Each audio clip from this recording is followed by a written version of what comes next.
সামনে দর্শক বন্ধুরা আপনারা দেখতে পাচ্ছেন আমরা যেখানে অবস্থান করছি এটা হচ্ছে আরাফার ময়দান। সামনে যে পাহাড়টা দেখতে পাচ্ছেন এটা হচ্ছে জাবালে রহমত পাহাড়। এখানে হচ্ছে দোয়া কবুলের জায়গা। আপনারা আল্লাহর হাবিব বিদায় ভাষণ হজের সময় ভাষণ দিয়েছিলেন আরাফার ময়দান আল্লাহর হাবিব আল্লাহ পাক রব্বুল আলামিন হাসর মাঠ কায়েম করবেন এখানে।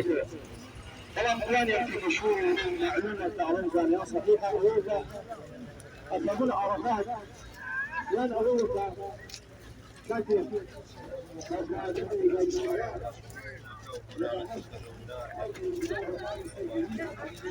আরাফার